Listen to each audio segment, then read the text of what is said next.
ऐसे कैसे मेहनत करना छोड़ दूं मेरे दोस्तों, अभी तो एक से एक हेल्पफुल वीडियोस बनाना बाकी है, क्योंकि 15 फरवरी को हिंदी इलेक्टिव का पेपर होना अभी बाकी है। नमस्ते दोस्तों, जोहार, मैं निमेश सर आप सभी का अभिषेक चक्रवर्ती यूट्यूब चैनल में हार्दिक स्वागत करता हूं। दोस्तों आज के इस वीडियो के माध्यम से हम लोग क्लास 12 के हिंदी इलेक्टिव का ऑल इन वन वाली सीरीज लेकर आए हैं दोस्तों, जिसमें आपको एक ही वीडियो के माध्यम से आपके बुक 2 यानी अंतराल भाग 2 के सारे चैप्टर्स के कुल viral 100 important MCQ type questions लेकर आए हैं दोस्तों, जिसमें जैक बोर्ड की तरफ से बार बार पूछे गए इंपॉर्टेंट क्वेश्चंस को शामिल किया गया है। ये सारे क्वेश्चंस आपके एग्जाम पॉइंट ऑफ व्यू से बहुत ही ज्यादा इंपॉर्टेंट है दोस्तों, तो इस वीडियो को जमकर अपने दोस्तों भी शेयर करें और लाइक करें, ठीक है। और जो भी बच्चे अभी तक इस चैनल को सब्सक्राइब नहीं किए जल्द कर लीजिए, ताकि एक एक वीडियो की नोटिफिकेशन सबसे पहले आप तक पहुंचे। तो चलिए दोस्तों बिना देरी वीडियो को शुरू करते हैं। इसका पहला और इंपॉर्टेंट देख सकते हैं, हिंदी जो है बुक 2 का पहला चैप्टर सूरदास की झोपड़ी, जिससे रिलेटेड सारे क्वेश्चंस को करेंगे। उसके बाद बैक टू बैक जो है सारे चैप्टर्स को करेंगे। ये जो क्वेश्चन नंबर 1 आप लोग देख सकते हैं, सूरदास की झोपड़ी के पहला क्वेश्चन क्या पूछा गया कि सूरदास की झोपड़ी के रचनाकार कौन है। आप सभी पता होना चाहिए ये जो सूरदास की झोपड़ी के लेखक कौन है, मुंशी प्रेमचंद। ऑप्शन जो 1 है वो करेक्ट आंसर है। चलिए आगे बढ़ते हैं हम लोग क्वेश्चन नंबर 2 की ओर। प्रेमचंद का जन्म कब हुआ था दोस्तों? प्रेमचंद का जो जन्म हुआ था वो हुआ था 1880 में लम्ही नामक गांव में, याद हो जाएगा, लम्ही नामक गांव में हुआ था। इनका जो देहांत हुआ था ना, मृत्यु हुआ था 1936 में, ठीक है। जन्म पूछे तो 1880 और मृत्यु पूछे, देहांत पूछे तो 1936, याद कर लीजिएगा। आगे बढ़ते हम लोग क्वेश्चन 3 की ओर। देख सकते हैं क्वेश्चन 3 में क्या पूछा गया, प्रेमचंद उर्दू में किस नाम से लिखते थे। देखिए प्रेमचंद जो है भले ही हिंदी में बहुत फेमस है, लेकिन सबसे पहले इन्होंने उर्दू में लिखना शुरू किया था, ठीक है। तो उर्दू में जो सबसे पहले लिखना स्टार्ट किया था तो किस नाम से स्टार्ट किया था, याद रखिएगा, नवाब राय के नाम से, ठीक है। नवाब राय के नाम से उर्दू लिखना स्टार्ट किए थे। आगे बढ़ते हम लोग क्वेश्चन 4 की ओर। प्रेमचंद का मूल नाम क्या है? आधार कार्ड का नाम क्या है, वोटर कार्ड का नाम क्या है, यानी ओरिजिनल नाम क्या है? तो प्रेमचंद का ओरिजिनल जो नाम है धनपत राय श्रीवास्तव, याद रखिएगा। ऑप्शन जो 1 है ये करेक्ट आंसर है। बहुत बार जैक बोर्ड में ये क्वेश्चन पूछा गया है। आगे बढ़ते हम लोग क्वेश्चन 5 की ओर। प्रेमचंद की सभी कहानियां किस पुस्तक में संग्रहित है? एक ही बुक में सारी कहानियां मिल जाएगी। उस बुक का नाम है मानसरोवर, जो 8 भागों में विभाजित है, ठीक है। चलिए आगे बढ़ते हैं हम लोग क्वेश्चन 6 की ओर। क्वेश्चन 6 आप लोग देख सकते हैं, प्रेमचंद ने सबसे पहले अपने लेखन की शुरुआत किससे की? तो प्रेमचंद ने सबसे पहले लिखना स्टार्ट किया था उर्दू में, याद रखिएगा, सबसे पहले उर्दू में नवाब राय के नाम से। चलिए आगे बढ़ते हैं हम लोग क्वेश्चन 7 की ओर। सूरदास की झोपड़ी शीर्षक किस पाठ किस उपन्यास का अंश है? ये मोस्ट वीवीआई क्वेश्चन है, याद रखिएगा। तो याद रखिए रंगभूमि, ठीक है। किस उपन्यास से लिया गया है? सूरदास की झोपड़ी रंगभूमि उपन्यास से, ठीक है। Option 2 is the correct answer. आगे बढ़ते हम लोग क्वेश्चन 8 की ओर। क्वेश्चन 8 आप लोग देख सकते हैं दोस्तों, क्या पूछे गया, चूल्हा ठंडा किया होता तो दुश्मनों का कलेजा कैसे होता, ठीक है, कैसे ठंडा होता है। ये जो स्टेटमेंट है ये किसका है, ये कथन किसका है? आप सभी पता होना चाहिए, नायक राम का। किसका है? नायक राम का। ऑप्शन जो 3 है वो करेक्ट आंसर है। आगे बढ़ते हम लोग क्वेश्चन 9 की ओर। क्वेश्चन 9 आप लोग देख सकते हैं, क्या पूछा गया, सुभागी भैरव की मार के डर से किसकी झोपड़ी में छुप गई थी। ये जो है आप लोग जान सकते हैं, ये जो चैप्टर है ना, ये मारधार से स्टार्ट होता है। भैरव और सुभागी ये दोनों पति पत्नी है, ठीक है। ये दोनों के बीच में जो है मारधार स्टार्ट होता है। अब सुभागी जो है भैरव की मार से बचने के लिए वो किसकी झोपड़ी में जाके छिपती है? सूरदास की झोपड़ी में, ठीक है। याद रखिए जो चैप्टर का नाम भी है। Option 1 is the correct answer. आगे बढ़ते हम लोग क्वेश्चन 10 की ओर। देख सकते हैं क्वेश्चन 10 में क्या पूछा गया है कि सूरदास किस कार्य को पूर्ण करने हेतु रुपया इकट्ठा कर रहा था? सूरदास, ठीक है, सूरदास एक अंधा भिखारी है, याद रखिए दोस्तों। ये किस काम को पूरा करने के लिए पैसा इकट्ठा कर रहा था? तो याद रखिएगा इसका जो करेक्ट आंसर है इनमें से सभी, ठीक है।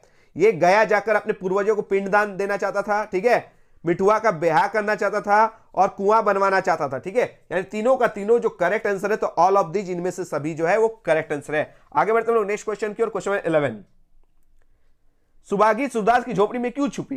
अपने पति के मार से बचने के लिए। पति यानी भैरव की मार से बचने के लिए। ऑप्शन जो 2 है वो करेक्ट आंसर है, अपने पति के मार से बचने के लिए। आगे बढ़ते हम लोग क्वेश्चन 12 की ओर। क्वेश्चन 12 आप लोग देख सकते हैं, जगधर किसका खोचा लगाता था, किसका ठेला लगाता था?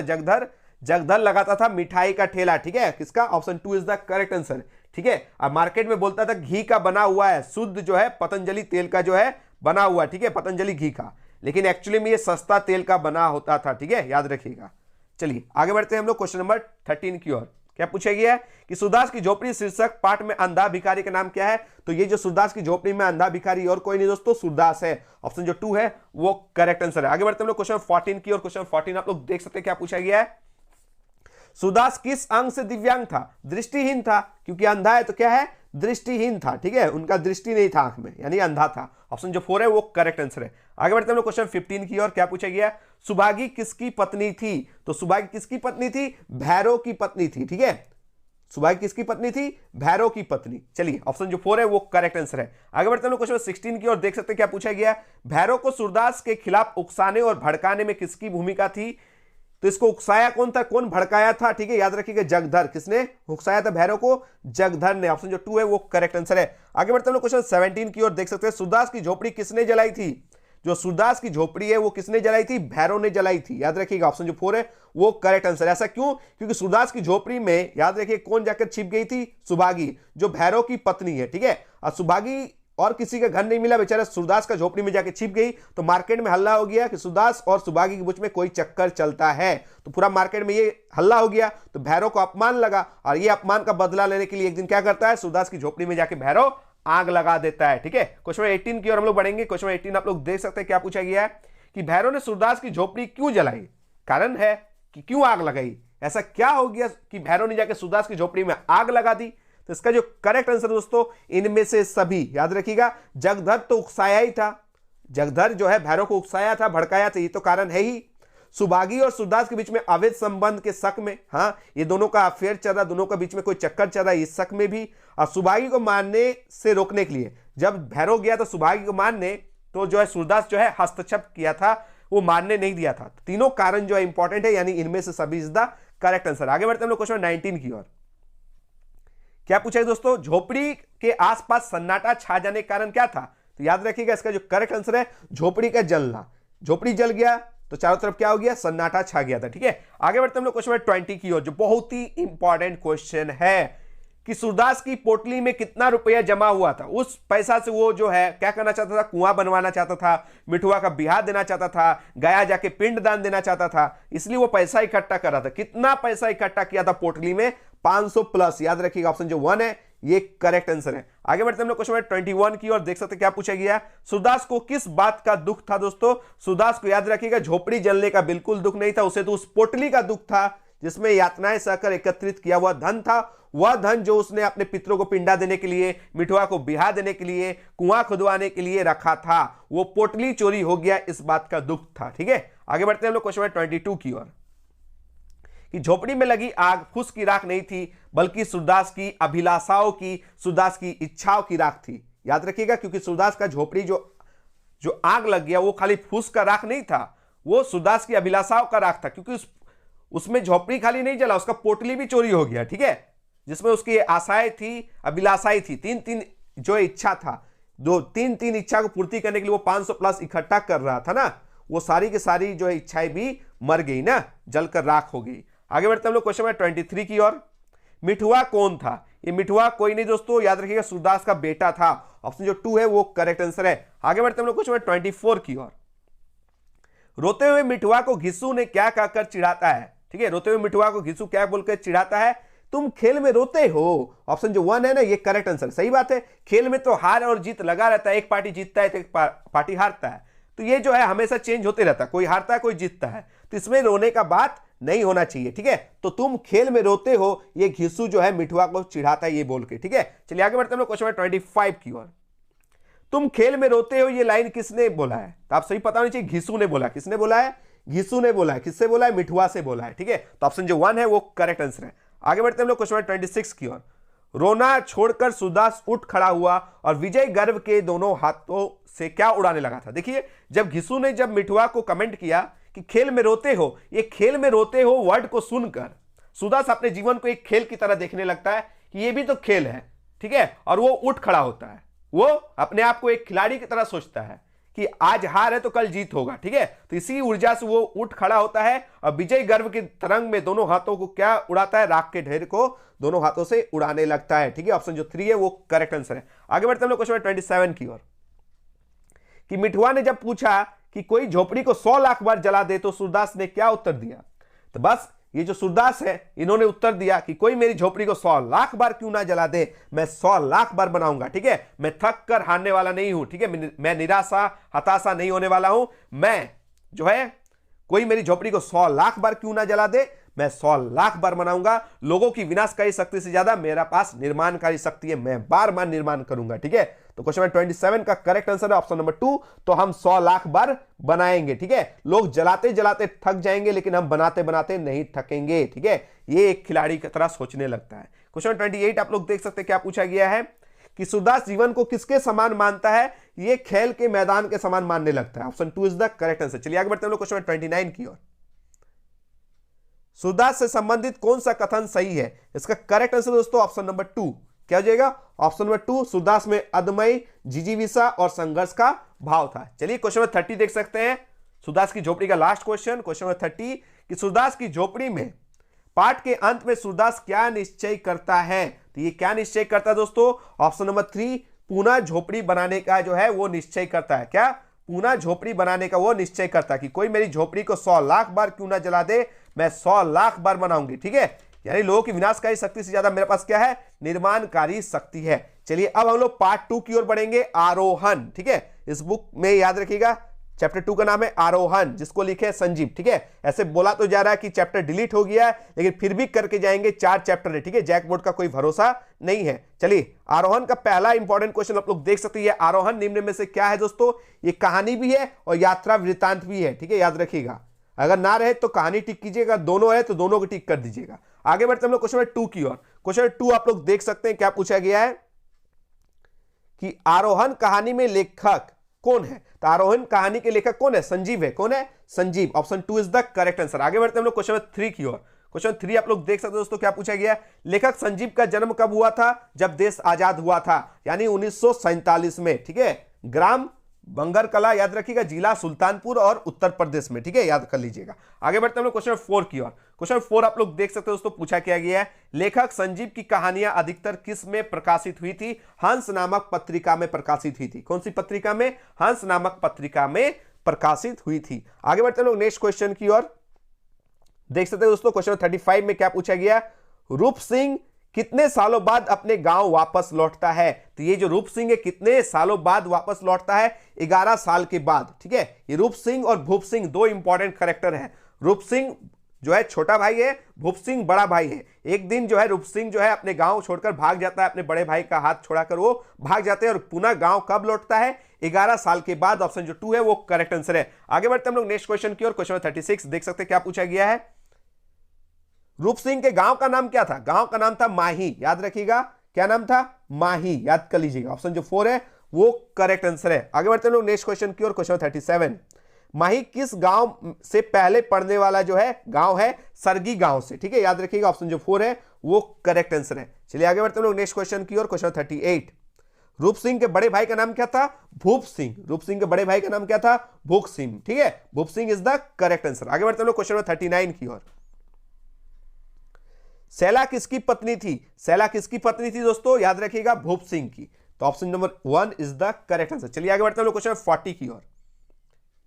ये महीप किसका पुत्र था? ये जो महीप है ये रूप सिंह और सैला का पुत्र था। याद रखिएगा, ठीक है, आगे चल के पता चलता है कि ये जो सैला है ये आत्महत्या कर लेता है। ठीक है, ये क्या कर लेता है? आत्महत्या करता है। और ये महीप भी भूप सिंह को छोड़कर जो है वो जो है नीचे आ जाता है। ठीक है, तो option number 1 is the correct answer. आगे बढ़ते हैं लोग नेक्स्ट क्वेश्चन की ओर।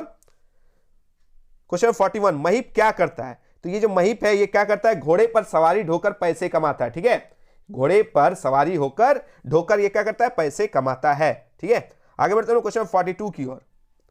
कहानी में भूप सिंह और रूप सिंह के पिता कौन थे? राम सिंह। ठीक है, भूप सिंह और रूप सिंह के पिता का नाम था Ram Singh. Option 3 is the correct answer. आगे बढ़ते हैं क्वेश्चन नंबर 43 की ओर कि रूप सिंह के इलाके की क्षेत्रीय भाषा निम्न में से कौन सी थी? गढ़वाली। ठीक है, इन लोगों का जो भाषा था Garhwali. Option number 1 is the correct answer. चलिए आगे बढ़ते हैं क्वेश्चन 44 की ओर। क्वेश्चन 44 आप लोग देख सकते हैं कि झरने को मोड़ने में भूप सिंह की किसने सहायता की थी? तो याद रखिए सैला ने हेल्प की थी। किसने? सैला।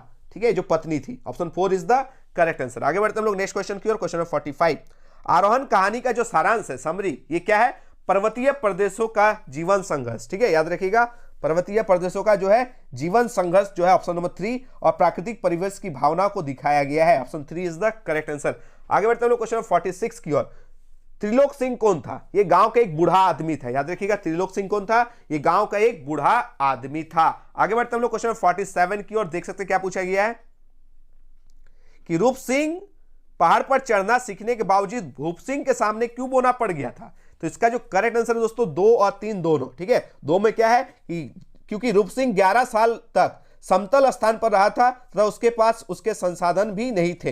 तो तीसरा, भूप सिंह के लिए पहाड़ पर चढ़ना रोज का काम था और भूप सिंह में रूप सिंह से अधिक धैर्य और आत्मविश्वास था। मैं समझा देता हूं, रूप सिंह और भूप सिंह में अंतर क्या है। भूप सिंह एक सच्चा पहाड़ी है, ये अपने गांव को छोड़कर, अपने पहाड़ को छोड़कर ये भागा नहीं है। जबकि रूप सिंह जो है ये क्या हुआ था, ये जो है अपने गांव को छोड़कर, अपने पहाड़ी जीवन को छोड़कर भाग गया था, शहर चला गया था। और 11 साल बाद जब ये रूप सिंह आता है गांव में, तो भूप सिंह और रूप सिंह जब पहाड़ चढ़ते तो ये रूप सिंह बोना पड़ जाता है, भूप सिंह जीत जाता है, ठीक है। ये भूप सिंह ही रूप सिंह को चढ़ा देता है, याद रखिएगा। तो ये दोनों का दोनों कारण जब सही है तो option 4 is the correct answer. आगे बढ़ते हैं नेक्स्ट क्वेश्चन की ओर, क्वेश्चन 48। देखते हैं दोस्तों क्वेश्चन 48 में क्या पूछा गया कि बस ने रूप सिंह और शेखर कपूर को किस स्टॉप पर उतारा था। बस स्टॉप का नाम पूछा गया है, ठीक है, देवकुंड बस स्टॉप, याद रखिएगा, देवकुंड बस स्टॉप। ऑप्शन जो 2 है वो करेक्ट आंसर है, ठीक है, याद रखिएगा। यहीं पर जो महीप है ये दोनों को घोड़ा में बैठाकर ले आता है गांव, ठीक है। आगे बढ़ते हैं क्वेश्चन 49 की ओर। पेट के लिए क्या क्या नहीं करना पड़ता, यह कथन रूप सिंह ने किसके लिए कहा। तो ये कहा महीप के लिए, याद रखिए किसके लिए कहा, महीप के लिए कहा। Option number 1 is the correct answer. चलिए आगे बढ़ते हैं क्वेश्चन 50 की ओर। क्या पूछा गया, सैला के सुपिन में कूदकर, सुपिन एक नदी है दोस्तों, याद रखिएगा, इस चैप्टर को पढ़िएगा तो सुपिन एक नदी का नाम है। तो सैला जो है भूप सिंह की वाइफ और महीप की मां, ठीक है। तो ये जो सैला ने सुपिन नदी में कूदकर आत्महत्या करने का जो क्या कारण था, क्या रीजन था कि ये सुसाइड कर ली थी, ठीक है। तो इसका जो करेक्ट आंसर होगा दोस्तों ऑप्शन नंबर 1, भूप सिंह की खेती में सहायता नहीं कर पाने कारण भूप सिंह द्वारा किसी और से शादी कर लेना। याद रखिएगा ये जो भूप सिंह है और सैला ये दोनों पति पत्नी है, लेकिन जब सैला जो प्रेग्नेंट होती है तब ये ज्यादा हेल्प नहीं कर पाती है भूप सिंह की, तो भूप सिंह क्या करता है, दूसरा शादी कर लेता है, जिसके वजह से सैला ने क्या करती है, आत्महत्या कर ली थी, ठीक है। चलिए अब हम लोग बढ़ेंगे नेक्स्ट क्वेश्चन की ओर। क्वेश्चन 51 आप लोग देख सकते हैं क्या पूछा गया, महीप ने भूप सिंह का घर क्यों छोड़ दिया था। ये महीप क्यों छोड़ दिया था, आप सभी पता होना चाहिए, महीप की मां का नाम सैला था और ये सैला जो क्या की थी, आत्महत्या कर ली थी सुपिन नदी में कूदकर, ठीक है। तो ये महीप क्या किया है, भूप सिंह का घर छोड़ दिया। क्यों छोड़ दिया, क्योंकि ऑप्शन जो 3 है वो करेक्ट आंसर है, क्योंकि वह अपनी मां की मृत्यु का गुनहगार भूप सिंह को मानता है, ठीक है। Option 3 is the correct answer. चलिए आगे बढ़ते हैं क्वेश्चन 52 की ओर। भूप दादा जिस पहाड़ पर रहते थे उसका नाम क्या था, हिमांग, याद रखिएगा क्या नाम था, Himang. Option 3 is the correct answer. चलिए आगे बढ़ते हैं नेक्स्ट क्वेश्चन की ओर, क्वेश्चन नंबर 53। पहाड़ी क्षेत्र में रहने वाले लोगों को किन किन समस्या का सामना करना पड़ता है, ठीक है। पहाड़ी क्षेत्र में अगर रहिएगा तो कौन कौन सामना जो है करना पड़ता है, उपरोक्त सभी जो है वो करेक्ट आंसर है। बिजली, पानी और ईंधन की भी समस्या देखने को मिलती है, शिक्षा की भी समस्या देखने को मिलती है और स्वास्थ्य सेवा की कमी भी देखने को मिलती है। उपरोक्त सभी इज द करेक्ट आंसर। आगे बढ़ते हैं क्वेश्चन 54 की ओर। रूप सिंह पहाड़ के रोए किसे कहता है, तो याद रखिए किस पेड़ को कहता है, देवदार के पेड़ को पहाड़ के रोए कहता है, ठीक है, देवदार के पेड़, याद रखिएगा। Option 2 is the correct answer. आगे बढ़ते हैं लोग नेक्स्ट क्वेश्चन की ओर, क्वेश्चन 55 कि रूप सिंह को पर्वतारोहण संस्थान में से कितनी तनख्वाह मिलती थी। ये रूप सिंह जो शहर चला गया था, ये पर्वतारोहण संस्थान में ये नौकरी करता है ना, बच्चों को क्या करता है, पहाड़ पर चढ़ने का ट्रेनिंग देता है, ठीक है।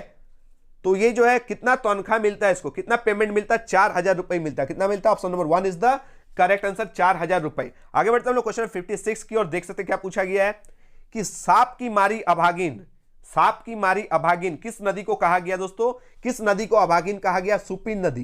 यही सुपिन नदी जिसमें सैला क्या करती है, कूदकर जान दे देती है। आगे बढ़ते हैं लोग क्वेश्चन 57 की ओर। आरोहण कहानी में स्त्रियों की कैसी छवि प्रस्तुत की गई है, इसका जो करेक्ट आंसर दोस्तों उपरोक्त सभी। दैन्य स्थिति दिखाया गया है, सरल जीवन शैली को दिखाया गया है और ये लोग बहुत ही परिश्रमी और अनपढ़ होती है, ठीक है। तो option number 4 is the correct answer, ठीक है। चलिए आगे बढ़ते हैं हम लोग क्वेश्चन 58 की ओर। त्रिलोक सिंह द्वारा पर्वतारोहण संस्थान के बारे में पूछने पर रूप सिंह गड़बड़ा क्यों गया, तो इसका जो करेक्ट आंसर है उपरोक्त सभी, क्योंकि वह उन्हें बताने में झिझक रहा था, क्योंकि उसने 11 साल बाद जो है पर्वतारोहण ही किया। पर्वतारोहण गांव वाले जो है के लिए कुछ नया व्यवसाय नहीं था, और तीसरा क्योंकि गांव वाले के लिए पर्वतारोहण उनकी आम जिंदगी का हिस्सा है। देखिए शहरी लोगों को नहीं पता, लेकिन जो पर्वत में रहते हैं उनके लिए डेली पहाड़ पर चढ़ना उतरना कोई बड़ा बात नहीं है, इन लोग का डेली का स्थिति है, ठीक है। ये लोग डेली, इन लोग एक्सपर्ट होते हैं, इन लोग के लिए कोई रस्सी बेल्ट की सहायता नहीं लेना पड़ता है, ठीक है। और शहर के लोग थोड़ा सा ही पहाड़ में चढ़ेंगे तो हाँफने लगते हैं, ये लोग हाँफता नहीं है क्योंकि ये लोग सच्चा पहाड़ी है। उपरोक्त सभी इज द करेक्ट आंसर। आगे बढ़ते हैं क्वेश्चन 59 की ओर। भूप सिंह को हिमांग पहाड़ पर आकर क्यों बसना पड़ा? तो इसका जो करेक्ट आंसर दोस्तों 2 और 3 दोनों, 2 और 3 दोनों, ऑप्शन जो 4 है वो करेक्ट आंसर है। 2 में क्या है? मलबे में उनके मकान, खेत, मां बाप सब धंस के मर गया था, ठीक है, याद रखिएगा। और तीसरा नंबर में क्या? अधिक बर्फबारी होने के कारण ये कहां जाकर बस गया? हिमांग पहाड़ पर, ठीक है। ऑप्शन जो 4 है वो करेक्ट आंसर है। चलिए क्वेश्चन नंबर 60 देख सकते हैं, क्या पूछा गया? वही पहाड़ कब्र बन गया सबका, भूप दादा ने ऐसा क्यों कहा? तो इसका कारण है उपरोक्त सभी, क्योंकि बर्फबारी के कारण उनका जो मकान है, उनका खेत है, माँ बाप सब धंस गया था, ठीक है। 10-10 किलोमीटर तक धंसा हुए थे, अभी तबाही हुई थी, रास्ते बदल दिए गए, नदियां बदल दी गई थी, ठीक है। उपरोक्त सभी इज द करेक्ट आंसर, याद रखिएगा। तो ये दोस्तों हम लोग का जो है चैप्टर 2 भी कंप्लीट हो गया। अब हम लोग बढ़ेंगे चैप्टर 3 की ओर। दोस्तों अब हम लोग चैप्टर 3 यानी बिस्कोहर की माटी के टॉप 30 क्वेश्चंस देखने वाले हैं, ठीक है। तो पहला क्वेश्चन आप लोग देख सकते हो दोस्तों, क्या पूछा गया कि बिस्कोहर की माटी के लेखक का नाम क्या है, ठीक है। ये जो क्वेश्चन है जैक बोर्ड में 2023 में पूछा गया था, ठीक है। तो इसका नाम है डॉक्टर विश्वनाथ त्रिपाठी, याद रखिएगा। डॉक्टर विश्वनाथ त्रिपाठी जो है बिस्कोहर की माटी के लेखक है। इनका जन्म हुआ तो 16 फरवरी, कब? 16 फरवरी, और आप लोग का एग्जाम है 15 फरवरी, याद रखिएगा। इनका जन्म हुआ था 16 फरवरी और आप लोग का एग्जाम है 15 फरवरी को, ठीक है। तो इनका जन्म 16 फरवरी 1931 में, याद रखिएगा। कब हुआ था? 16 फरवरी 1931 को बिस्कोहर का गांव में हुआ था, ठीक है। कौन सा गांव में हुआ था? बिस्कोहर गांव में हुआ था। इसीलिए नहीं, बिस्कोहर की माटी और कोई नहीं दोस्तों, विश्वनाथ त्रिपाठी का अपना गांव का माटी के बारे में यहां बताया गया, ठीक है। जिला बस्ती, सिद्धार्थनगर, उत्तर प्रदेश में इनका जन्म हुआ था। कब हुआ था? 16 फरवरी 1931 में हुआ था। गांव बिस्कोहर, जिला बस्ती, नगर सिद्धार्थ और उत्तर प्रदेश में हुआ था, ठीक है। चलिए आगे बढ़ेंगे हम लोग नेक्स्ट क्वेश्चन की ओर। क्वेश्चन 2 आप लोग देख सकते हैं, क्या है? बिस्कोहर की माटी किस शैली में लिखी गई है? ये जो है आत्मकथात्मक शैली में लिखी गई, क्योंकि इसमें आपको पता चलेगा बिस्कोहर की माटी में डॉक्टर विश्वनाथ त्रिपाठी की अपनी आत्मकथा है, ठीक है। तो याद रखिएगा ये आत्मकथात्मक शैली में लिखा गया है, ठीक है। Option 1 is the correct answer. आगे बढ़ते हैं हम लोग क्वेश्चन 3 की ओर। देख सकते हैं क्या पूछा गया कि बिस्कोहर की माटी लेखक की किस पुस्तक से ली गई है? तो याद रखिएगा उन्हीं के पुस्तक, उन्हीं की आत्मकथा, उनका आत्मकथा का नाम क्या है? नंगा तलाई का गांव, याद रखिएगा, ठीक है। विश्वनाथ त्रिपाठी की आत्मकथा नंगा तलाई का गांव का एक छोटा सा अंश बिस्कोहर की माटी नाम से लिया गया है, ठीक है, याद रखिएगा। Option number 2 is the correct answer. आगे बढ़ते हैं हम लोग क्वेश्चन 4 की ओर।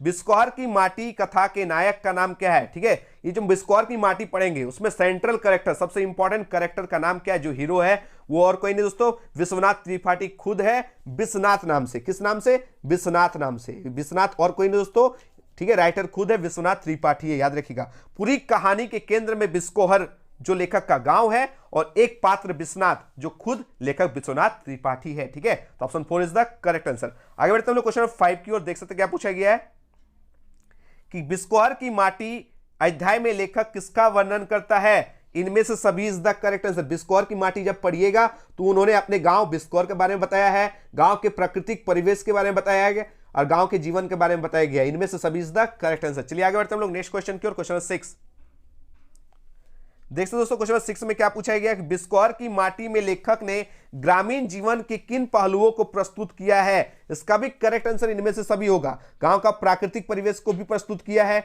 ग्रामीण जीवन शैली को दिखाया गया है, लोक कथाएं को दिखाया गया है, मान्यताएं को दिखाया गया है और जीवन में मां का स्थान को दिखाया गया है, ठीक है। मां का जो वैल्यू है ना उसको भी दिखाया गया इस स्टोरी में। Option 4 is the correct answer. चलिए आगे बढ़ते हैं लोग क्वेश्चन 7 की ओर। गांव का जीवन किस पर निर्भर रहता है? गांव का जो जीवन है दोस्तों वो प्रकृति पर निर्भर रहता है, ठीक है। गांव का जीवन किस पर डिपेंड करता है? प्रकृति पर। तो option number 1 is the correct answer. चलिए आगे बढ़ते हैं लोग नेक्स्ट क्वेश्चन की ओर। क्वेश्चन नंबर 8 कि लेखक ने किस फूल का विशेष उल्लेख किया है? तो किस फूल का? कमल का भी उल्लेख किया है, कोय्या का भी उल्लेख किया है, हरसिंगार का भी उल्लेख किया है, यानी उपरोक्त सभी इज द करेक्ट आंसर। तीनों फूल का जिक्र किया है, ठीक है। आगे बढ़ते हैं हम लोग नेक्स्ट क्वेश्चन की ओर। आप लोग याद रखिए दोस्तों, कमल के पत्ते को पुरैन कहा जाता है, ठीक है। कमल के जो है पत्ते को पुरैन कहा जाता है और पूरब टोले के पोखर में कमल फूलते हैं। अब भोज में हिंदुओं के यहां भोजन में याद रखिएगा कमल के पत्ते पर भोजन परोसा जाता है। कब? भोज के समय में हिंदुओं के यहां भोजन कमल के पत्ते पर परोसा जाता है और कमल के नाल को भसीन कहते हैं, यानी कमल ककड़ी कहते हैं। और कोय्या जो याद रखिए, कोय्या क्या है दोस्तों? ये भी कमल की तरह एक जल पुष्प है जिसे कुमुद और कोकाबेली के नाम से भी जाना जाता है। क्या बताएं कि कोय्या को कुमुद और कोकाबेली के नाम से जाना जाता है। शरद ऋतु में ये गड्ढों में पाया जाता है जहां पानी भरा रहता है, ठीक है। और याद रखिएगा शरद ऋतु में ही हरसिंगार का भी फूल पाया जाता है, याद रखिए, जो पितृ पक्ष में काम आता है, ठीक है। चलिए आगे बढ़ते हैं हम लोग नेक्स्ट क्वेश्चन की और क्वेश्चन 9।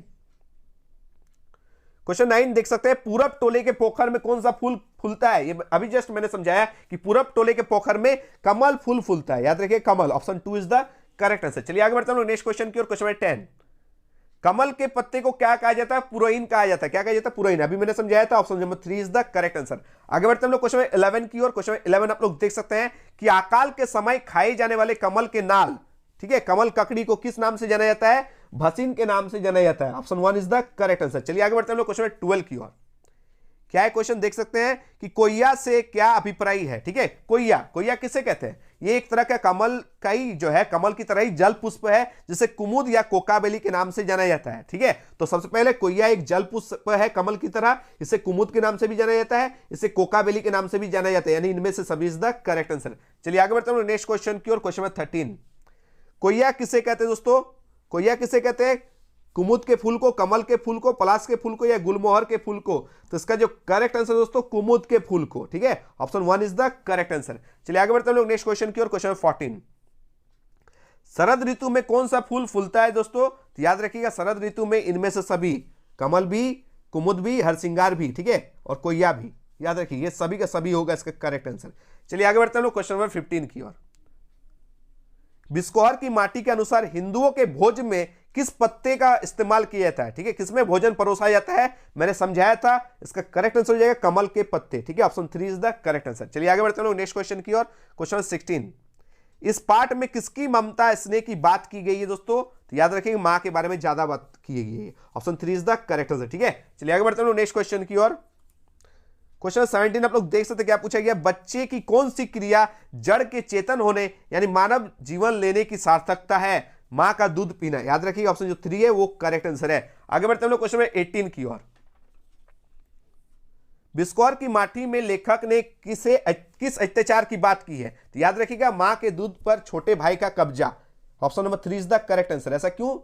इस प्रोसेस को दूध कटहा कहा जाता है, यानी उनके अंश का दूध जो है वो कट गया। जब बिश्नाथ 3 वर्ष का था, याद रखिएगा जब बिश्नाथ 3 वर्ष का था तो उनकी मां की गोद में, याद रखिए, एक दूसरा नवजात शिशु यानी उनका छोटा भाई पैदा हुआ था। अब बिश्नाथ को दूध पिलाना छोड़ाकर वो अपने छोटे भाई को पिलाता है, ठीक है, पिलाती है। तो मां के दूध पर छोटे भाई का जो कब्जा है वो बिश्नाथ के, ठीक है, माइंड में वो एक अत्याचार के रूप में अंकित हो जाता है। तो option number 3 is the correct answer. चलिए आगे बढ़ते हैं हम लोग क्वेश्चन 19 की ओर। क्वेश्चन 19 देख सकते क्या पूछा गया? विश्वनाथ को मां का दूध क्यों नहीं मिल रहा था? तो उनका छोटा भाई का जन्म हुआ था इसलिए, ठीक है, तो छोटा भाई का जन्म होने के कारण, यानी इसका करेक्ट आंसर हो जाएगा ऑप्शन नंबर 1, भाई के जन्म के कारण। ठीक है, चलिए आगे बढ़ते हैं लोग नेक्स्ट क्वेश्चन की ओर, क्वेश्चन नंबर 20 देख सकते क्या पूछा गया है कि लेखक ने बतख से किसकी तुलना की है? अपने मां की तुलना की है। याद रखिएगा किससे तुलना की है? अपने मां, ठीक है, यानी मां का ममतत्व जैसा जो है ममतत्व पशु माताओं और पक्षी अंडज में भी होता है। मां तो मां होता है, चाहे वो पशु का हो चाहे वो पक्षी का हो। ठीक है, तो यहां पर मां की, option number 1 is the correct answer. चलिए आगे बढ़ते हैं हम लोग क्वेश्चन 21 की ओर। क्या पूछा गया दोस्तों कि लेखक के अनुसार पहली वर्षा का क्या लाभ है? तो पहली वर्षा क्या लाभ है दोस्तों? खुजली दाद नहीं होते, फोड़े फुंसी नहीं होते, यानी पहला और दूसरा दोनों, ऑप्शन जो 3 है वो करेक्ट आंसर है। आगे बढ़ते हैं हम लोग नेक्स्ट क्वेश्चन की ओर, क्वेश्चन 22। इनमें से कौन सा सांप जहरीला होता है? याद रखिएगा जहरीला होता है, तो इसका जो करेक्ट आंसर क्या हो जाएगा? देखिए खतरनाक पूछता तो भी गेहुअन, ठीक है, जिसे हम फेटरा कहते हैं, खरीद सांप, ठीक है, तो गेहुअन फेटरा, ठीक है, सबसे जहरीला होता है। खतरनाक भी पूछता है तो गेहुअन फेटरा होता है, ठीक है, जिसे हम लोग क्या कहते हैं? खरीद सांप, हम लोग लोकल भाषा में, जिसको किंग कोबरा के नाम से जाना जाता है। ऑप्शन जो 3 है वो करेक्ट आंसर है। ठीक है, आगे बढ़ते हैं हम लोग क्वेश्चन नंबर 23 की ओर। इनमें से कौन सा सांप 2 मुंह वाला होता है? ठीक है, 2 मुंह होता है, इस सांप का 2 मुंह होता है, भटिया सांप। कौन सा सांप? भटिया सांप इज द करेक्ट आंसर, याद रखिएगा। चलिए आगे बढ़ते हैं लोग नेक्स्ट क्वेश्चन की ओर। देखिए यहां पर लिस्ट दिया गया है, यहां पर लिस्ट दिया गया है ना, इसको आप लोग स्क्रीनशॉट ले लीजिए, इसको आप स्क्रीनशॉट ले लीजिए, ठीक है। और एक सांप जो सबसे जहरीला और खतरनाक होता है इसको घोड़ कराइच कहते हैं। क्या कहते हैं? घोड़ कराइच कहते हैं, याद रखिएगा, इसको क्या कहते हैं? घोड़ कराइच। देखिए यहां पर जो है ये सारा याद रखिएगा, डोंडार मजगिदवा विषहीन सांप होता है, यानी इस पर जो है विष नहीं होता है। डोंडा को मारा नहीं जाता क्योंकि इसे बामन जाति का माना जाता है। धामीन भी विषहीन है लेकिन लंबी होती है, जो धामीन सांप है, ढैमना सांप हम लोग बोलते हैं, ये लंबा होता है, ठीक है। मुंह में कुछ पकड़कर अगर पूंछ से मार दे तो अंग सड़ जाता है। घोड़ क्राइच के काट लेने पर आदमी जो है घोड़ी की तरह हिनहिना कर जो क्या होता है, घोड़ी की तरह हिनहिना कर वो मर जाता है। ठीक है, याद रखिएगा।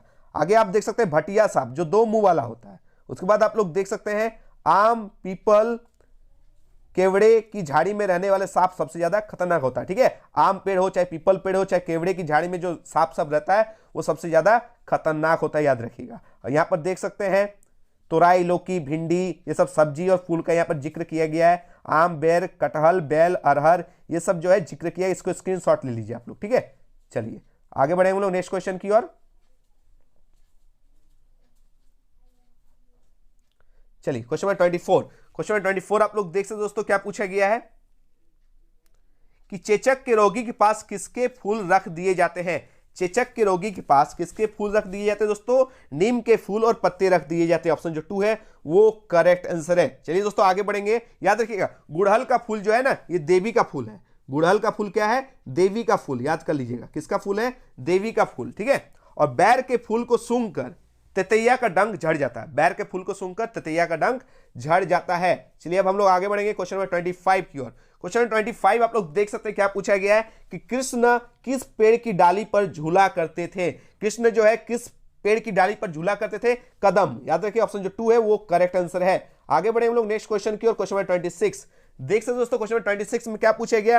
फूल गंध देने के साथ ही और क्या करते हैं? तो जो फूल है वो खाली गंध ही नहीं देते हैं, वो दवा का काम भी करते हैं। ऐसे बहुत सारे फूल है जिससे दवा बनता है, मेडिसिन बनता है। ठीक है, तो option number 1 is the correct answer. चलिए आगे बढ़ते हैं हम लोग क्वेश्चन नंबर 27 की ओर। क्वेश्चन 27 आप लोग देख सकते दोस्तों क्या पूछा गया है कि गर्मी और लू से बचने के क्या उपाय किया जाता है। तो गर्मी और लू से बचने के लिए दोस्तों कच्चे आम का पानी जो है पन्ना पीना चाहिए, कपड़ों में प्याज का गांठ बांधना चाहिए, आम का लेप लगना चाहिए। सब स्टोरी बताया गया, इनमें से सभी इज द करेक्ट आंसर। चलिए आगे बढ़ते हैं हम लोग क्वेश्चन नंबर 28 की ओर। क्वेश्चन 28 आप लोग देख सकते दोस्तों क्या पूछा गया है? पूछा गया है 10 वर्ष की उम्र में लेखक जिस युवती की ओर अट्रैक्टेड होता है, ठीक है, आकर्षित होता है, वो कितनी बड़ी थी? देखिए लेखक का उम्र कितना हो रहा है? 10 साल। और उसी समय वो लड़की पसंद करता है। समझ सकते हैं ना, 10 साल की उम्र में वो एक लड़की पसंद करता है और उसका जो उम्र है याद रखिएगा वो 10 वर्ष बड़ा है। यानी लेखक का उम्र 10 है तो लड़की का उम्र कितना है? 20 साल का है। ठीक है, याद रखिएगा। तो option number 1 is the correct answer. ठीक है, चलिए आगे बढ़ते हैं लोग क्वेश्चन नंबर 29 की ओर। बतिया, कथरी और बरहा का क्या अर्थ है? तो याद रखिए इसका जो करेक्ट आंसर ऑप्शन नंबर 4। ठीक है, फल का अविकसित रूप, बिछोना, खेतों की सिंचाई के लिए बनाई गई नाली, ये सब बतिया मतलब फल का अविकसित रूप, कथरी मतलब याद रखिए बिछोना, ठीक है, बरहा मतलब खेतों की सिंचाई के लिए बनाई गई नाली। ये सब वर्ड मीनिंग है, याद कर लीजिएगा। चलिए आगे बढ़ते हैं क्वेश्चन नंबर 30। देख सकते हैं क्वेश्चन नंबर 30 में क्या पूछा गया है? सिंघाड़ा का क्या अर्थ है? सिंघाड़ा मतलब आप वो चॉप सिंघाड़ा मत समझिए, ठीक है, जो दुकान में मिलता है। ठीक है, वो चॉप सिंघाड़ा जलेबी नहीं है। ये सिंघाड़ा क्या है दोस्तों? याद रखिएगा ये सिंघाड़ा है इनमें से सभी। ठीक है, जल फल भी है, कांटेदार फल जो पानी में होता है, और एक फल जिसको हम लोग पानी फल के नाम से भी जानते हैं। Option 4 is the correct answer. चलिए इसको भी स्क्रीनशॉट ले लीजिए आप लोग। इसमें आपको क्या मिल जाएगा? सारे वर्ड का मीनिंग मिल जाएगा। ठीक है, इसको कर लीजिएगा। चलिए अब हम लोग लास्ट चैप्टर की ओर बढ़ेंगे। ठीक है, चैप्टर 4 की ओर।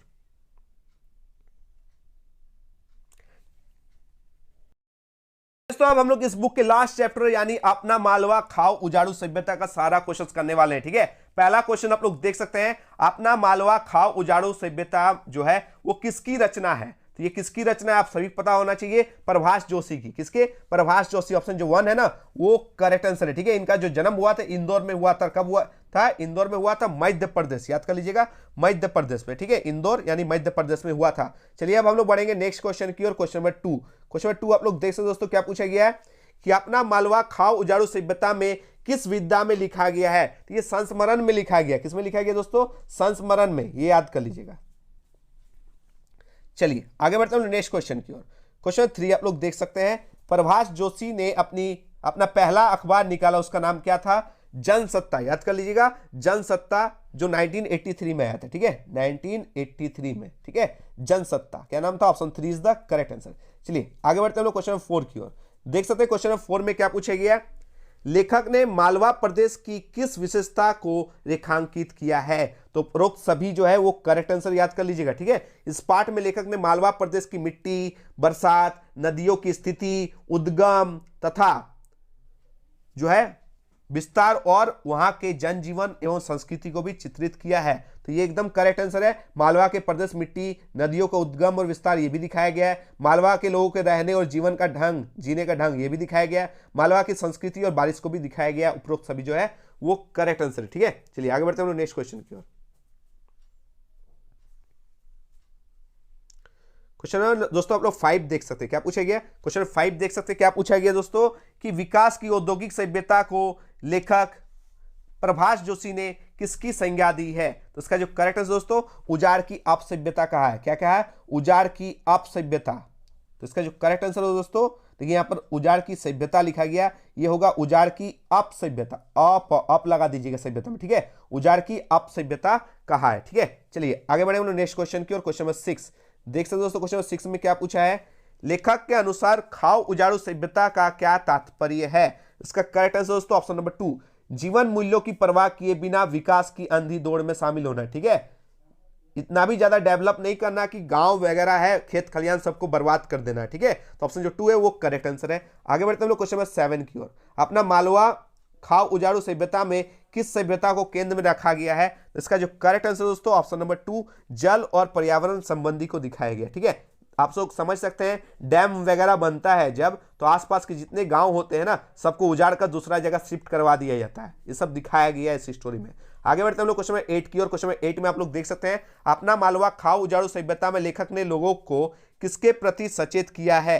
इसका करेक्ट आंसर दोस्तों पर्यावरण विनाश। ठीक है, पर्यावरण विनाश को दिखाया गया। Option number 1 is the correct answer. आगे बढ़ते हैं हम लोग क्वेश्चन नंबर 9 की ओर।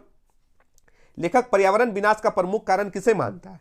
तो इसका जो करेक्ट आंसर होगा दोस्तों ऑप्शन नंबर 3, खाओ उजाड़ू जीवन पद्धति। ठीक है, खाओ और उजाड़ो, अपने भविष्य में आने वाले जनरेशन के लिए कुछ मत सोचो। ठीक है, जितना मिल रहा है उसको खा के उजाड़ के रख दो। ठीक है, ताकि दूसरा काम नहीं आए। तो इस तरह की सभ्यता को कहा गया खाओ उजाड़ू सभ्यता। ठीक है, आगे बढ़ते हम लोग क्वेश्चन नंबर 10 की ओर। देख सकते हैं, आधुनिक औद्योगिक विकास ने हमें किससे अलग कर दिया। ये जो आधुनिक विकास जो है वो हमें किससे अलग कर दिया है दोस्तों, याद रखिएगा अपने जड़ जमीन से। ठीक है, अपने जड़ जमीन से ये क्या कर दिया, अलग कर दिया। ठीक है, मान लीजिए आप लोग जिस जमीन पे रहते हैं, पता चला वहां पर कोयला मिलता है, तो कोयला के लिए क्या करेगा, आप लोग को उजाड़ देगा, यहां पर खोद के कोयला निकाला जाएगा और आप लोग दूसरा जगह शिफ्ट कर देगा। तो अपने जड़ जमीन से आपको हाथ धोना पड़ेगा। आगे बढ़ते हम लोग क्वेश्चन 11 की ओर। अब मालवा में वैसा पानी गिरता है जैसे पहले गिरा करता था। ठीक है, अब वैसा पानी नहीं गिरता जैसे पहले गिरा करता था। उसका क्या कारण है। तो उसका कारण दोस्तों प्रकृति और पर्यावरण से हम लोग क्या करते हैं, छेड़छाड़ कर रहे हैं। तो प्रकृति भी हमारे साथ छेड़छाड़ करेगी। टाइम पे बारिश नहीं होगी, टाइम पर ठंडा नहीं होगा, टाइम पर गर्मी नहीं आएगी। ठीक है, या फिर एनी टाइम बारिश होगी। ये सब प्रकृति भी तो हमें छेड़ रहे हैं। हम लोग पेड़ पौधे काट रहे हैं तो प्रकृति भी हम लोग के साथ छेड़छाड़ कर रही है। कैसे, टाइम पे कुछ नहीं होना, जब बारिश का समय होता है उस टाइम बारिश नहीं हो रही है। ठीक है, जब बारिश नहीं होना चाहिए तब अचानक बारिश हो जा रही है। ये सब क्या हो रहा, प्रकृति भी हमें छेड़ रहे हैं। तो हम लोग प्रकृति को छेड़ेंगे तो प्रकृति भी तो हमें छेड़ेंगे ना। तो ऑप्शन जो 2 है वो करेक्ट आंसर है। आगे बढ़ते हैं हम लोग क्वेश्चन नंबर 12 की ओर। देख सकते हैं क्वेश्चन नंबर 12 क्या पूछा गया कि मालवा के लोग नर्मदा नदी को नदी नहीं बल्कि क्या मानते हैं। तो इसका जो करेक्ट आंसर दोस्तों, ये लोग नदी को नदी नहीं मां मानते। क्या मानते हैं, मां। ऑप्शन जो 3 है वो करेक्ट आंसर, याद कर लीजिएगा। आगे बढ़ते हैं हम लोग क्वेश्चन नंबर 13 की ओर। क्या पूछा गया कि कितने सालों में इतना पानी बरसा की गांधी सागर के बांध से सब फाटक जो है खोलने पड़े। इसका जो करेक्ट है दोस्तों ऑप्शन नंबर 1 67, याद कर लीजिएगा। आगे बढ़ते हम लोग क्वेश्चन नंबर 14 की ओर। नदी का कैसा रहना जीवन के स्रोत का सदा जीवित रहना है। तो याद रखिएगा सदा नीरा। सदा नीरा मतलब एनी टाइम पानी रहता है। ठीक है, नदी में। Option 2 is the correct answer. आगे बढ़ते हम लोग क्वेश्चन 15 की ओर। कौन यह समझते हैं कि वही पानी का मैनेज जानते हैं, वही पानी का प्रबंध जानते हैं। पहले जमाने के लोग कुछ नहीं जानते थे। ये सब आज के इंजीनियर का भ्रम है। ठीक है, ये लोग सोचता है कि हम ही लोग को नॉलेज है। ये लोग क्या करता है, जहां तहां जो है खुदाई करके नल लगा देता है जिससे पानी निकालते हैं। यानी धरती के जमीन के जो पानी को निकालने में लोग एक्सपर्ट है, लेकिन जो बारिश का पानी उसको इकट्ठा करने में एक्सपर्ट नहीं है, ताकि जो है विपरीत टाइम में वो काम आए। वो सब ये लोग नहीं सोचता था। ठीक है, आजकल के इंजीनियर इतना अपने आप को एक्सपर्ट सोचते हैं कि धरती के जीवन जो है, धरती का जो नीचे वाला जो पानी है उसको उजाड़ देते हैं। ठीक है, तो ऑप्शन जो 1 है वो करेक्ट आंसर है। चलिए आगे बढ़ते हैं हम लोग नेक्स्ट क्वेश्चन की ओर। पाठ के अनुसार पूर्व समय में लोग, ठीक है, पूर्व समय में लोग किस कार्य में कुशल थे। तो याद कर लीजिएगा इसका जो करेक्ट आंसर दोस्तों पानी के प्रबंध में। ठीक है, पानी के प्रबंध में पहले के जमाने के लोग पूरा एक्सपर्ट थे। वो लोग जहां जहां जो है वो लोग गड्ढा खोद के रखता था। ठीक है, तालाब बनवाता था। ठीक है, बावड़िया बनवाता था ताकि वर्षा के पानी को बचा के रखा जा सके। ठीक है, चलिए आगे बढ़ते हैं लोग क्वेश्चन 17 की ओर। विक्रमादित्य भोज और मुंज कहां के राजा थे दोस्तों? तो याद कर लीजिए मालवा के राजा थे। कहां के राजा थे? Malwa. Option 2 is the correct answer. चलिए आगे बढ़ते हैं लोग क्वेश्चन 18 की ओर। देख सकते दोस्तों क्वेश्चन 18 में क्या पूछा गया है? पूछा गया पुराने समय में राजा विक्रमादित्य भोज मुंज आदि ने पानी का संरक्षण के लिए क्या किया था? तो ये लोग क्या किया था दोस्तों? याद रखिएगा उपरोक्त सभी जो वो करेक्ट आंसर है। ये सब जो राजा है वो तालाब का निर्माण करवाता था, कुआं का निर्माण करवाता था, बावड़ियों का निर्माण करता था। ठीक है, तो ऑप्शन जो 4 है वो करेक्ट आंसर है। आगे बढ़ते हैं लोग क्वेश्चन 19 की ओर। देख सकते हैं रिनेसां से पहले भारतीय इंजीनियर किस कला में दक्ष थे? रिनेसां यानी पुनर्जागरण से पहले भारतीय इंजीनियर जो है किस कला में दक्ष थे? जल संरक्षण में ये लोग आगे एक्सपर्ट थे। ठीक है, option number 2 is the correct answer. आगे बढ़ते हैं लोग क्वेश्चन 20 की ओर। देख सकते हैं क्या पूछा गया? आज के इंजीनियर ने क्या किया जिससे नदी नाले सूखते जा रहे हैं? आज के जो महान इंजीनियर सब जो है, पहले के इंजीनियर्स तो बहुत अच्छे थे, पहले के जमाने के जो इंजीनियर्स थे वो लोग जल संरक्षण, जल को बचाना जानते थे। लेकिन आजकल के इंजीनियर सब, मॉडर्न इंजीनियर सब ऐसा क्या कर रहे हैं जिससे नदी सूख जा रहा है, नाला सूख जा रहा है? ऐसा क्या हो रहा है? ठीक है, इसका करेक्ट आंसर दोस्तों 1 और 2 दोनों। तालाबों के गाद को भरने दे रहा है, भूमिगत जल को बाहर कर दे रहा है। ठीक है, जमीन के अंदर वाले जो पानी उसको निकाल के बर्बाद कर रहा है। ठीक है, बारिश के पानी को स्टोर करने का इन लोग के पास कोई रास्ता नहीं, उल्टा ये लोग क्या कर रहा है? तालाब वगैरह को भर के वहां पर जमीन को क्या करता है? फ्लैट वगैरह बनवा दे रहा है, मकान वगैरह बनवा दे रहा है। ठीक है, तो ऑप्शन जो 2 है 3 है वो करेक्ट आंसर है। आगे बढ़ते हैं नेक्स्ट क्वेश्चन की ओर। क्वेश्चन 21। किस नदी को पार करने के लिए, ठीक है, किस नदी को पार करने के लिए हाथी पर बैठना पड़ता था? किस नदी को पार करने के लिए हाथी पर बैठना पड़ता था? इसका जो करेक्ट आंसर दोस्तों हाथी पाला। ठीक है, याद रखिए option 1 is the correct answer. आगे बढ़ते हैं क्वेश्चन 22 की ओर। देख सकते हैं इंदौर से निकलने और उसमें मिलने वाली नदियों को कुव्यवस्था ने क्या बना दिया?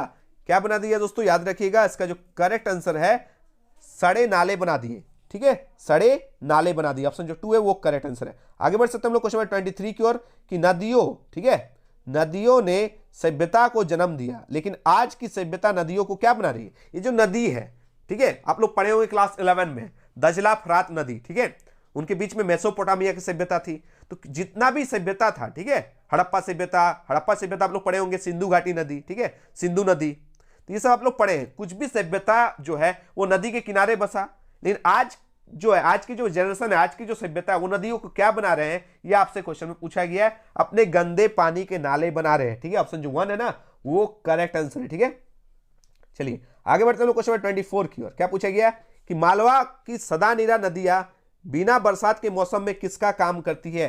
तो इसका जो करेक्ट आंसर दोस्तों ऑप्शन नंबर 3, सर के गंदे पानी को ले जाने में। आजकल की जो नदी है वो नदी नहीं, वो नाला बन रहा है। ठीक है, नाला, आज का सभ्यता इसको नाला बना रहा है। ठीक है, आगे बढ़ते हैं लोग क्वेश्चन 25 की ओर। गांधी सागर बांध किस नदी पर स्थित है? जैसे आप लोग पता होना चाहिए, माइथन डैम, पंचेत डैम सुने होंगे। ये सब जो डैम है कोई ना कोई नदी पर बनाया गया। ठीक है, दामोदर नदी नाम सुने होंगे। तो ये जो गांधी सागर बांध किस नदी पर स्थित है, ये आपसे क्वेश्चन में पूछा गया। चंबल, याद रखिएगा चंबल नदी। ठीक है, चलिए आगे बढ़ते हैं लोग क्वेश्चन 26 की ओर। किस अखबार की लाइब्रेरी में सन 1878 में पानी के रिकॉर्ड मौजूद है? तो इसका जो करेक्ट आंसर है दोस्तों, लेखक के अपने प्रथम अखबार, जिसका नाम क्या था? नई दुनिया। क्या नाम था? लेखक का अपना प्रथम अखबार नई दुनिया की लाइब्रेरी में आज भी पानी के सन 1878 में रिकॉर्ड मौजूद है। तो नई दुनिया, ठीक है, क्या नाम था? नई दुनिया। आगे बढ़ते हैं लोग क्वेश्चन 27। मालवा में कौन जमा रहता था? मालवा में कौन जमा रहता था, ये आपसे क्वेश्चन पूछा गया। Monsoon. Option number 1 is the correct answer. चलिए आगे बढ़ते हैं लोग क्वेश्चन 28 की ओर। अतिवृष्टि वाले साल 1973 में कितने इंच बरसात हुई थी? कितने इंच दोस्तों? 77 inch, 77। Option 2 is the correct answer. याद रखिएगा 28 इंच से कम बारिश हो तो सूखे का साल होता है। अगर 28 इंच से अगर कम बारिश हुआ तो उसको सूखा घोषित कर दिया जाता है। ठीक है, सूखा। चलिए आगे बढ़ते हैं लोग क्वेश्चन 29 की ओर। क्वेश्चन 29 आप लोग देख सकते दोस्तों, क्या पूछा गया? क्या संभाल कर रखने से पानी के मामले में दुष्काल का वर्ष मजे से निकल जाता है? क्या संभाल के रखिएगा? नदी, नाला, तालाब, तीनों को संभाल कर रखना है तो दुष्काल भी अच्छे से पार हो जाएगा। Option 4 is the correct answer. चलिए आगे बढ़ते हैं लोग क्वेश्चन 30 की ओर। जिसे हम विकास की औद्योगिक सभ्यता कह रहे हैं ना, इतना उद्योग का बोलबाला है आजकल, बहुत सारा फैक्ट्रीज लग रहा है, इसको हम लोग औद्योगिक सभ्यता कह रहे हैं। वो वास्तव में क्या है? ये सब उजाड़ की अपसभ्यता है। क्या है? ये सब उजाड़ की अपसभ्यता है। चलिए आगे बढ़ते हैं लोग नेक्स्ट क्वेश्चन की ओर। कमलेश सेन और अशोक जोशी द्वारा जमा की गई ठीक है, कतराने क्या बताती है? इसका करेक्ट आंसर दोस्तों वातावरण गर्म हो रहा है, ये भी बता रही है। ध्रुवों में जमी बर्फ पिघल रही है, ये भी करेक्ट है। मौसम चक्र बिगड़ रहा है, ये भी सही है। Option 4 is the correct answer, all of these, इनमें से सभी। चलिए क्वेश्चन 32 देख सकते हैं क्या पूछा गया। वातावरण को गर्म करने वाली कार्बन डाइऑक्साइड गैस ने धरती के तापमान को कितना बढ़ा दिया दोस्तों? 3 डिग्री तक। ठीक है, option 3 is the correct answer. चलिए क्वेश्चन नंबर 33 आप लोग देख सकते हैं कि किस देश ने कहा कि वह वह अपनी खाओ उजाड़ू जीवन पद्धति से कोई समझौता नहीं करेगा? अमेरिका। ठीक है, ये लोग खाते जाएगा उजाड़ते जाएगा, इसको पर्यावरण से कोई लेना देना नहीं है। आगे बढ़ते हैं हम लोग क्वेश्चन 34 की ओर। लेखक प्रभाष जोशी इस यात्रा वृत्तांत में रेल द्वारा कहां से कहां तक यात्रा करते हैं? तो इसका करेक्ट आंसर दोस्तों उज्जैन से इंदौर तक। ठीक है, option 2 is the correct answer. चलिए आगे बढ़ते हैं हम लोग क्वेश्चन 35 की ओर।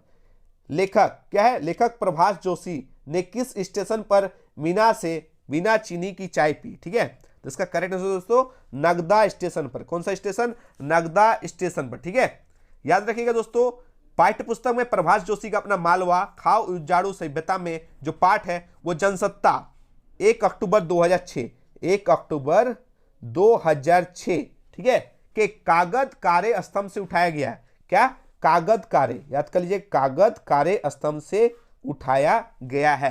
ये था दोस्तों आज का वीडियो। ठीक है, जिसमें आप लोग को एक ही वीडियो के माध्यम से आप लोग के बुक 2 अंतराल भाग 2 के चारों चैप्टर के टोटल एमसीक्यू क्वेश्चंस करवा दिए गए, यानी ऑल इन वन वाली सीरीज है। इस वीडियो के माध्यम से आप लोग को सारे चैप्टर्स के माध्यम से जितने भी इंपॉर्टेंट एमसीक्यू था वो सारा आपको जो है करवा दिया गया। ठीक है, जैसे चैप्टर 1 में 30 क्वेश्चंस करवा दिया, चैप्टर 2 में भी 30 क्वेश्चंस को आप लोग को करवा दिया। ठीक है, चैप्टर 3 में भी 30 क्वेश्चंस करवा दिया, चैप्टर 4 में 35 क्वेश्चंस करवा दिया, यानी टोटल मिलाकर 30, 30, 60, 90, 120, 125 क्वेश्चन जो है मैंने इस वीडियो के माध्यम से करवा दिया। ठीक है, इस वीडियो को आप लोग जमकर शेयर कीजिए, झारखंड के कोने कोने तक फैलाइए, और अगर वीडियो पसंद आए तो प्लीज लाइक कीजिए, एक प्यारा सा कमेंट कीजिए, और क्या क्या डिमांड करना चाहते हैं कमेंट बॉक्स में जरूर कीजिएगा। मिलते हैं दोस्तों एक नए वीडियो के साथ, तब तक धन्यवाद, जय हिंद, वंदे मातरम।